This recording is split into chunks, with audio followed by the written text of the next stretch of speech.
हमारे शास्त्रों में स्त्री के लिए सर्वोपरि कोई धर्म बताया है तो उसको पातिव्रत्य धर्म बताया है। स्त्री धर्म करके एक पुस्तक आती है, उसको आप कभी पढ़ना। बड़ा सुंदर स्त्रियों के धर्म के बारे में बताया और उसमें मुख्यतः स्त्री के लिए पातिव्रत्य धर्म के लिए ही बताया गया है। कथा सुनना, तीर्थाटन करना, व्रत उद्यापन करना, ये सब धर्म है, पर उससे भी सर्वोपरि धर्म स्त्री के लिए क्या बोले? पति सेवा। पति अज्ञानुकारिणी अर्धांगिनी जो नारी होती है वो पति सेवा सर्वोपरि उसके लिए बता दिया। पति के साथ में ही उसका सर्वत्र धर्म जीवन जुड़ा हुआ है। इसीलिए तो देखो अन्य पाश्चात्य संस्कृतियों में ये बात हमको सीखने को नहीं मिलेगी। वहां पर तो जैसे कपड़े बदलते हैं वैसे पति भी बदल लेते हैं, पर यह धर्म, यह संस्कृति केवल इस भारत भूमि पर। इसलिए तो भारत विश्व गुरु है, क्योंकि भारत का धर्म जो है, भारत की नीति जो है, भारत का जो त्याग है वो कहीं पर नहीं। भारत के संतों का जो तप है वो तप अन्यत्र कहीं नहीं, वो केवल इस धरा पर। अरे यहाँ पर तो भगवान सुखदेव परीक्षित से कहे, परीक्षित, देवताओं को भी जब अपना कल्याण करना होता है तो उनको भी एक बार भारत भूमि पर जन्म लेना पड़ता है। ऐसी हमारी भारत भूमि। और यहाँ पर बता दिया स्त्री को पति सेवा सर्वोपरि, पति से बढ़कर कुछ नहीं। और तो और महाराज, पति को परमेश्वर की संज्ञा भी दे दी गई। पति कौन? परमेश्वर। अच्छा, परमेश्वर कौन होता है? परमेश्वर किसे कहते हैं? बोले महाराज, परमेश्वर कहते हैं पालन करने वाले को, जो हमें पालता है, जो हमारा पालन करता है। बोली शंकर भगवान की जय हो। जो हमारा पालन करे उसको हम परमेश्वर कहते हैं।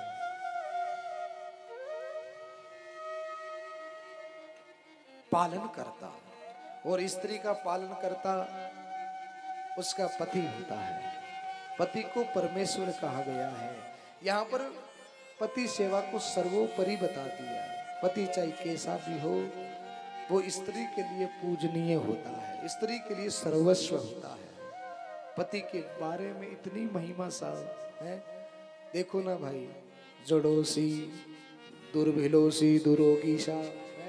पति चाहे कैसा भी हो, कुरूप हो, अनपढ़ हो, गरीब हो, कैसा भी पति क्यों ना हो, पति स्त्री के लिए सर्वस्व होता है। कैसा भी पति भगवत कृपा से हमको मिल जाए। कई बार हमको देखने को, आपको भी देखा होगा आपने, कई बार पति पत्नी में झगड़ा अत्यधिक मात्रा में बढ़ जाता है और बात पहुंच जाती है तलाक तक, है? इतना झगड़ा। पर भाई ये घटना क्यों घटित होती है? कई बार भाई भी ऐसे हो जाते हैं जो सौंदर्य के पुजारी होते हैं, उनको सुंदर पत्नी चाहिए। पत्नी से मतलब नहीं, सुंदर पत्नी। धर्म पत्नी से मतलब नहीं, सुंदर पत्नी से मतलब है। कई बार माताओं को भी ऐसा देखने को मिलता है, पति गरीब होता है तो माता जी ज्यादा मान सम्मान पति को नहीं देती। पति भोला होता है तो माँ उसका सम्मान नहीं करती। पति कुरूप होता है तो माँ उसका सम्मान नहीं करती है।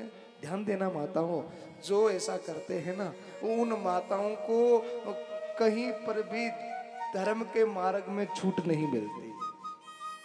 जो ऐसा करती है, पति का अनादर करती है। यहाँ पर तो पति सेवा को सर्वोपरि बता दिया माता रोहिणी ने कि पति से बढ़कर कुछ नहीं।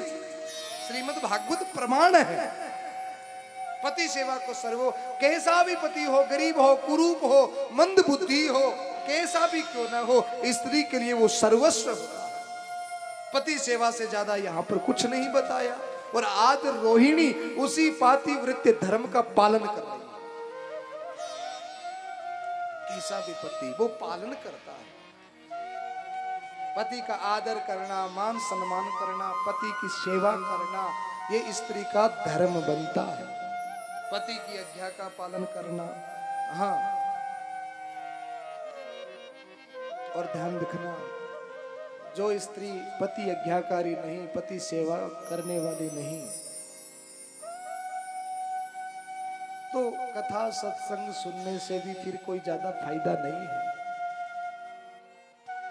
क्योंकि प्रथम सेवा तो यहाँ पर तो ये भी बताया कि स्त्री को चरण स्पर्श जो स्त्री करती है, चरण स्पर्श भी स्त्री को केवल पति का ही करना चाहिए। किसी दूसरे पुरुष के चरणों का स्पर्श भी स्त्री को नहीं करना चाहिए, पिता का भी नहीं करना चाहिए।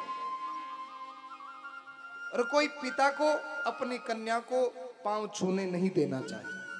और कन्या को भी, कोई भी अपना बूढ़ा बुजुर्ग है तो प्रणाम करो, हाथ जोड़कर, सर झुकाकर, है? पर पांव का स्पर्श बोले केवल एकमात्र पति का। कोई साधु संत महात्मा सन्यासी आवे तो दूर से हाथ जोड़कर प्रणाम करो, पांव छूने का अधिकार नहीं है। पांव छूना है तो केवल केवल अपने पति का, पति के चरणों का स्पर्श करने का अधिकार है। पर आजकल तो मामला उल्टा है? आजकल तो मामला उल्टा है? कोई साधु महात्मा आए, गुरुजन आए, बूढ़े बुजुर्ग, वहां पर तो माता जी दंडवत प्रणाम करती है? और पति को प्रणाम करने की बात आवे तो लज्जा लगती है? पर नियति क्या कहती है?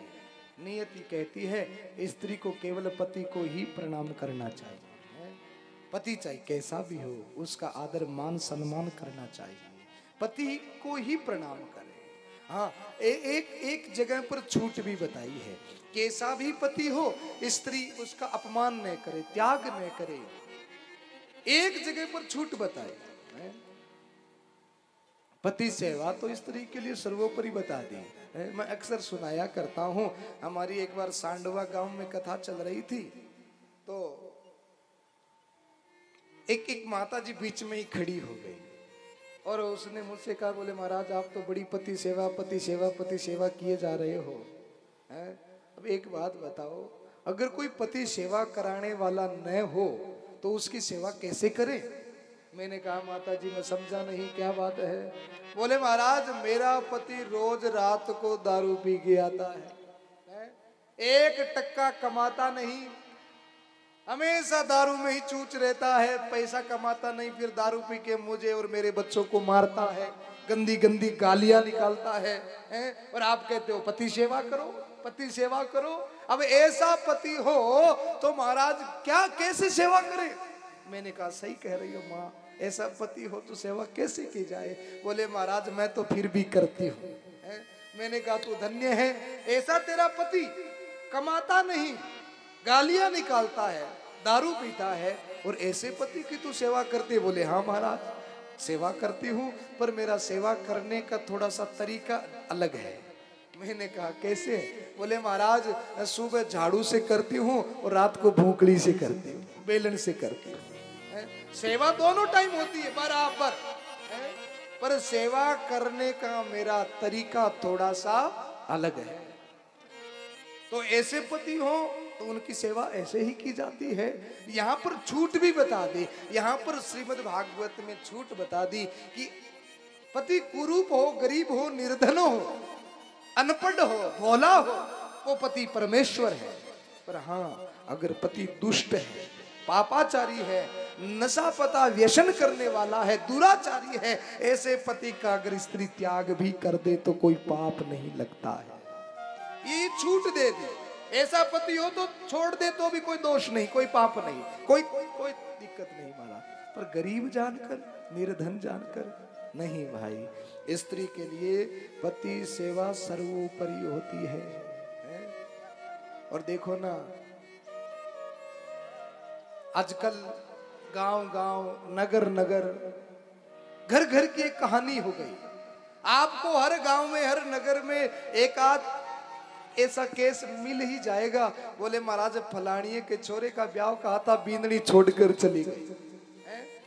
फलानी के छोरे ने बीननी को छोड़ दिया, कहीं छोरी भाग गई, कहीं छोरा भाग गया, कहीं तलाक हो गया, कहीं कुछ हो गई।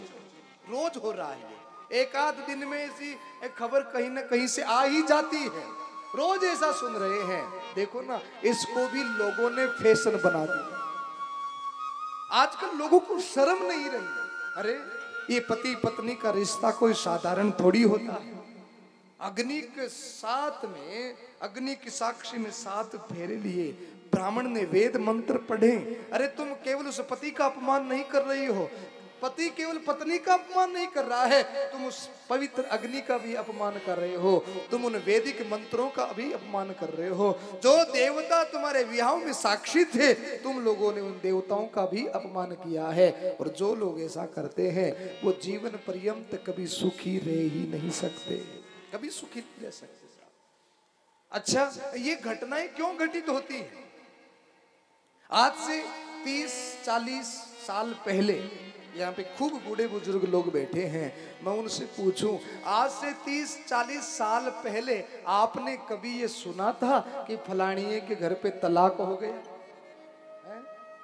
आज से 20-30 साल पहले कभी ऐसी खबर कहीं से सुनी कि फलानिए के घर तलाक हो गया? 30-40 साल पहले ऐसा नहीं होता था।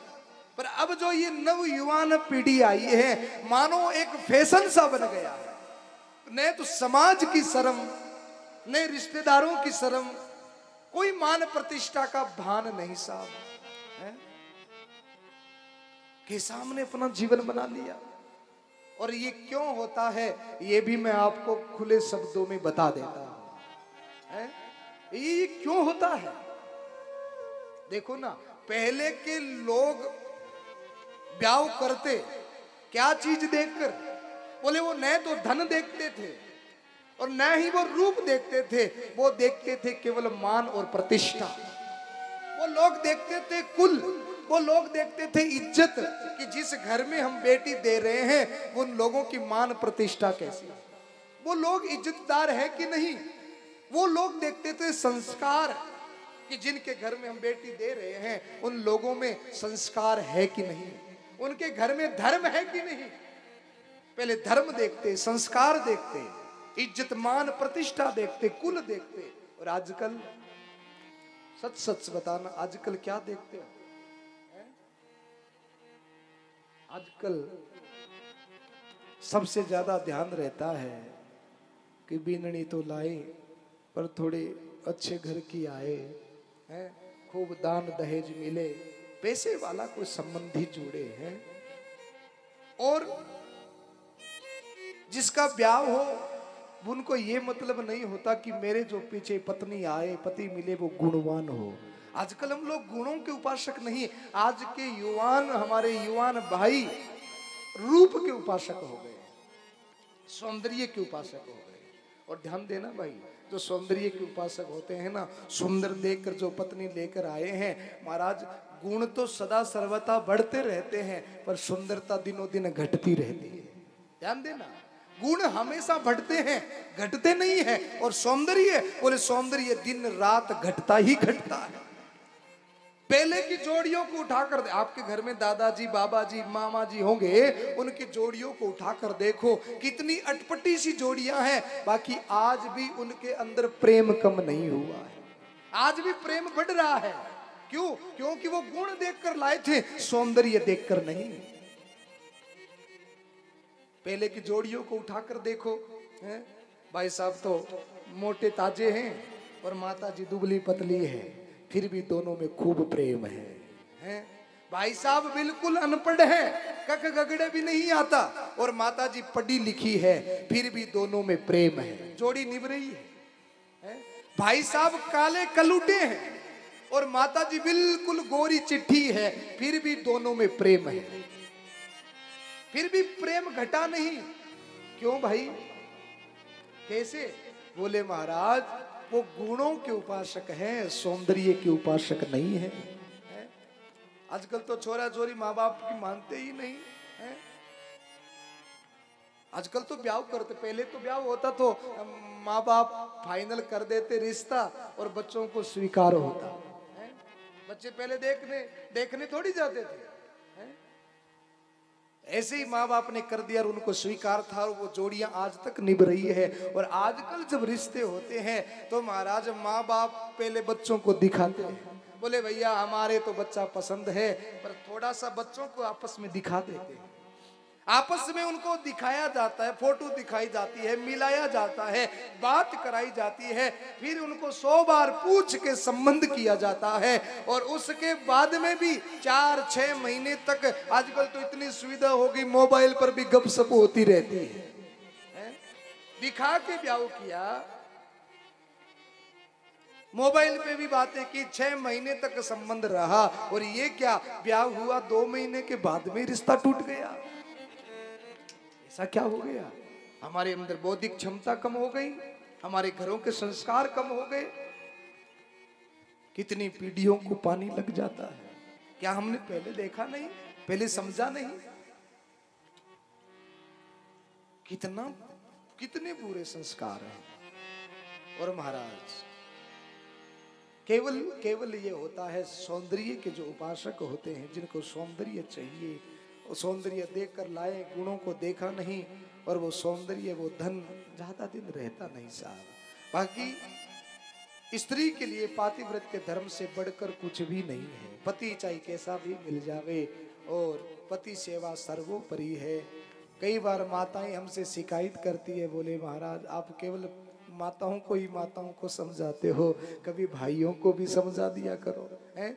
स्त्री का तो धर्म होता है पातिव्रत्य धर्म, पति सेवा है, पर भाइयों का क्या धर्म है? भाइयों का क्या धर्म? हम जब स्त्रियों को पातिव्रत्य धर्म के बारे में बताते हैं ना, तो मैं देखता हूं कि भाइयों के चेहरे बड़े खिल जाते हैं। भाई बड़े राजी हो जाते, महाराज अब की बार कथा ठीक चल रही है, ये समझाओ। पर ध्यान रखना, जितना कर्तव्य माताओं का है, उतना ही कर्तव्य भाइयों का भी है। जो स्त्री अपना सब कुछ त्याग कर हमारे पीछे आई है, उसको संसार की सर्वत्र खुशी देना हमारा दायित्व है। क्योंकि पत्नी का जीवन